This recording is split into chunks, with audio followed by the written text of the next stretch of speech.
Le choix de C8, c'est aussi peut-être le choix d'un public plus jeune pour Jean-Luc Mélenchon. C'était opportun, ça, comme...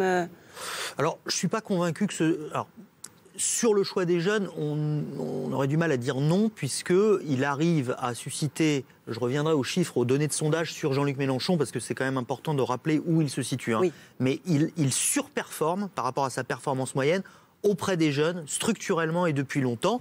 Donc il veut le cultiver, continuer de labourer ce terrain-là, probablement. Je ne suis pas certain que ce soit une bonne idée d'avoir fait ce choix-là pour ce que décrit Dominique Régnier, c'est-à-dire le sentiment d'une politique du show, d'une politique spectacle, d'une politique d'amuseur, d'un certain trumpisme dans le style. Ce n'est pas ce à quoi Jean-Luc Mélenchon avait habitué son électorat il y a quelque temps. Est-ce que l'électorat n'évolue pas, justement, comme on l'a vu évoluer aux États-Unis? Maintenant, je vais vous donner les chiffres sur Jean-Luc Mélenchon pour situer les choses. Dans nos dernières enquêtes, Jean-Luc Mélenchon, au moment où il annonce sa candidature à la présidentielle, s'il obtient le nombre de signatures qu'il espérait obtenir, qui était ridicule d'ailleurs, on est sur, en gros, 2 tiers des Français, entre 2 tiers et 70%, qui désapprouvent sa candidature.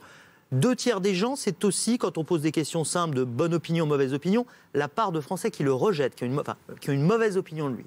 Et dans notre baromètre politique, on passe au crible une trentaine de personnalités politiques avec une question d'adhésion, de rejet ou d'indifférence.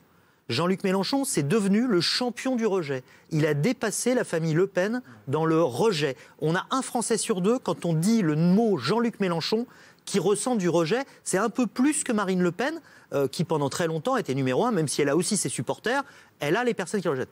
Enfin, dans les intentions de vote, nous n'en avons pas publié récemment à Odoxa, mais les dernières qui ont été publiées, vous voyez que le bilan n'est pas terrible non plus, puisqu'il est à l'orée des 10%, 10-11%.